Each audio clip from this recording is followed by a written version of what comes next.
just put them on Slido and it'll ping up and I'll ask him. So next we've got Alastair, who's tackling data as a key to improving efficiency, safety, and the passenger experience.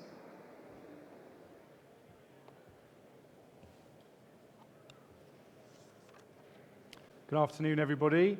And the focus for my talk is about how you can use data to understand passenger experience by looking at things like connectivity and what we can learn about new forms of data about the past that will inform us about the road ahead.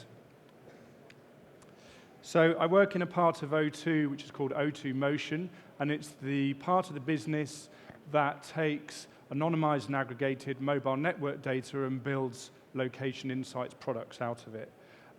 We work with the public and private sector around the country and currently involved in a lot of research and development projects around the future of mobility. So this is a very important slide because I want to reiterate the fact that all the data that this team uses has been anonymized before it reaches the team. And this is essential because we obviously have to comply with GDPR, amongst other things, but we've set ourselves up in this way since we were set up back in 2013. So the data that flows into that team in an anonymized and aggregated format comes from 25 million O2 customers, 32 million if you count the people that use the O2 network to provide a service, what we call mobile virtual network operators there at the bottom.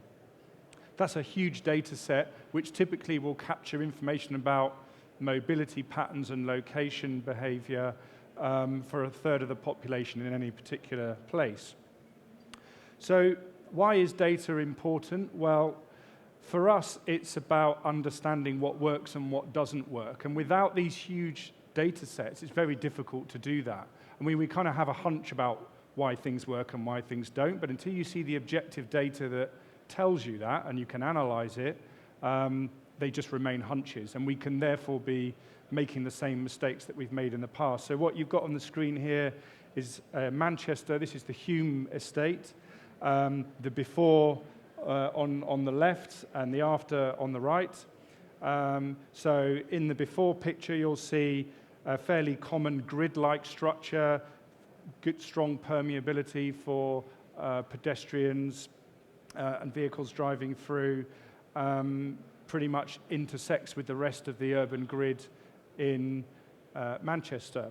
And then what we see post-war is the development of a more modernist planning style, which disrupts that grid-like structure and creates impermeability in the road network. That therefore means two things. You get less through movement, you get more inward-looking housing styles, and that development's now being knocked down because of all the social challenges that went along with that style of development. So by taking data, we can study these kinds of places, and we can learn about why they work and why they don't work. This is Thamesmead. It has similar challenges. It's very disconnected from its surroundings. So social mobility is a problem. So studies have shown that residents find it difficult to access opportunities in London and the surrounding area, and that's a result of the fact that it's poorly connected. And we can use location insights to understand the degree of connectivity of places. So on the right-hand side, you'll see the master plan, which is looking at addressing some of those challenges. And the first thing it's doing is improving the transport links to enable people who live on site to reach those opportunities. But it's an expensive regeneration exercise, which we wouldn't have had to do if we'd have planned the roads properly in the first place. What we've got here is two types of network maps. The one on the left is a social network, and that's of a place, essentially summarizing, I think it's LinkedIn connections.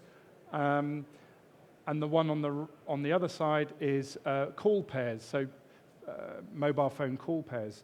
And that's important because the first few slides I showed you were of the physical infrastructure, the road infrastructure. This is the digital infrastructure manifested in sort of graphical format, if you will. And this is quite interesting because what we can do is using data, we can study the state of the physical network. So that location data I talked about, we can use that to understand travel patterns, mobility behavior at lots of different scales to show us how places are connected to each other.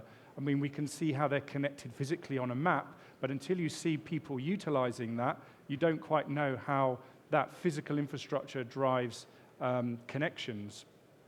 And this is it manifested digitally. So these are the digital interactions that we have. And if you look at the two things together, you can start to learn about how places function quite in a very interesting way. You can understand about infrastructure inequality. So are places physically well connected and digitally well connected? Are they physically disconnected and digitally disconnected? If they're the latter, then you're going to want to be investing in those places to overcome those challenges. So using the data that we have available and these new forms of computing to build new algorithms and use machine learning and create new techniques of analysis of what's going on our transport network, we've understood well that cars and poor planning of roads have fragmented cities and causes a lot of problems, and the first speaker talked a lot about that. Essentially what we're seeing is a separation of public space and movement networks, disrupting exchanges of information and interaction, social interaction, meeting friends, going to work, going to school, going to the doctors. All these things become harder as we fracture that structure. So a product of that is the fact that or the other way around rather, is that the transport and housing relationship is broken. The two things are often looked at in silos, and I think the data is showing us that you have to look at those things in the round. And still to this day, planning and transport projects are often, or housing and transport projects are often not very well integrated. They're still looked at in silos. And the irony of all of this is, in terms of that connections map I showed you, we're now more digitally connected than we've ever been before, but we're more spatially segregated than we've ever been before. So what we see is a kind of the infrastructure's locked in a car dependency in many places. We're still seeing developments emerging that are not well connected to each other. And this is despite the fact that new forms of data are showing us that this type of planning doesn't work. So we need better urbanism, a better relationship between housing and transport, and the data can support that. So how do we take that data and what would we do with it to try and tackle some of these challenges that I've outlined? Well, firstly, we can definitely make better decisions based on the data. So to inform transport appraisals, we can use these big forms of data to get a better understanding of mobility patterns in a location. We can run catchment studies on the performance of places and transport hubs. And this isn't just a survey that's capturing a very small sample of people. This is capturing 30% of that traveling population. We can run historical analysis to look at the before and after effects of interventions, which is something that we've really ever been able to do before. And we can also understand something about who is using this transport infrastructure, which is critical, because one place doesn't necessarily need the same type of transport service as another. It's pretty driven by the types of people who live there. And using these data sets, we can really drill into understand, is this town a commuter town? Is this town a major attractor for the surrounding area? We can do that monitoring and evaluation, so we can test different options before they go through into the latter stages of the planning system, when it then becomes very difficult to reiterate. So we can analyze accessibility of transport and analyze accessibility of the development. How equitable are those transport links? Do they favor car owners? Do they favor other forms of transport? All these things you can look at now with these forms of data. We can look at how developments generate transport and transport activity by mode, by time of day. There's a huge amount of rich data that you can dig into. And people are starting to use it in creating transport models for local authorities, to look at real-time operation of roads So it's starting to permeate into the industry, but it's still very much a transport-focused thing. We're yet to see it really take hold in the planning sector in terms of housing. And what does it look like? Well, I mean, this is the final slide that I wanted to show you, and it shows you the amount of information that's contained in some of these maps is quite astounding. It's essentially showing how many trips does a particular location generate, where do people travel from, and you can interrogate the data in lots of different ways to really unpack what the functional geography of a place.